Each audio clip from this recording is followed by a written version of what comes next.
আসসালামু আলাইকুম। আমি মোহাম্মদ রাসেল মিয়া, সেলস অফিসার হেকিম বাংলাদেশ লিমিটেড। আসসালামু আলাইকুম ভাই, ওয়ালাইকুম সালাম রহমতুল্লাহ। কেমন আছেন ভাই? আলহামদুলিল্লাহ ভালো আছি, আপনি তো ভালো আছেন? এই তো ভাই আলহামদুলিল্লাহ, আমি ভালো আছি আপনাদের দোয়ায়। আজ আসছি জলিল ভাইয়ের খেতে।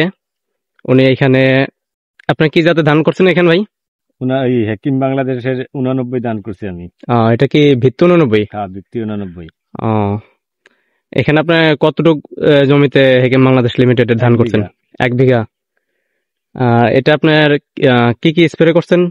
স্প্রে করছি, লজিক্যাল দিছি মাজরার জন্য, হুম, আর এর সাথে অপোনেন্ট দিয়ে দিছি। অপোনেন্ট। হুম, হ্যাঁ, এই স্প্রেটা কয়বার করছেন ভাই?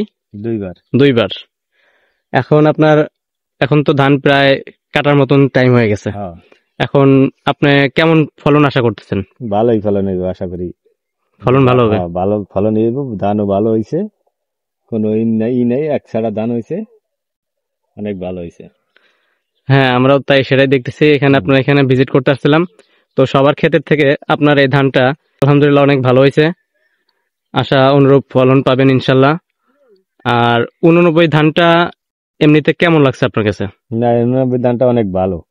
ভালো? হ্যাঁ, অনেক ভালো। ধানের ছড়া দেখছেন আপনি, কত সুন্দর দেখায়। হ্যাঁ, সরা দেখছি। আবার হুম, ধানটা আপনি অপোনেন্ট স্প্রে করছিলেন, তো তার জন্য ধানের মানে একটু নাই, চিটা নাই, চিটা না, দেখা যাচ্ছে না, আর ধানটা কালো নাই। ধানটা আর সব কয়টা ধান একরকম। হ্যাঁ, সবগুলা ধান একরকম সুন্দর পরিষ্কার। আর অন্য অন্য জায়গায় যারা অপোনেন্ট স্প্রে করে নাই বা পোকার ওষুধ দেয় নাই, তাদের অনেক জায়গায় মাজরায় কাটছে, হুম, মাজরা আক্রমণ করছে। আবার পাশাপাশি ধানটাও কালো হয়েছে। দেখেন ধানটা কত সুন্দর দেখায়, কোনো ই আছে। না না, ধানটা দেখেন কি সুন্দর দেখা যাচ্ছে। হুম, আপনার এখানে কি কি সার দিছিলেন? সার দিছি, পটাশ দিছি, টিএসপি দিছি, ইউরিয়া দিছি, বোরন দিছি, জিপসাম দিছি। বোরন দিছেন কি হেকিমের পুরো বোরন? হ্যাঁ, হেকিমের বোরন দিছি, হেকিমের জিপসার দিছি। ও,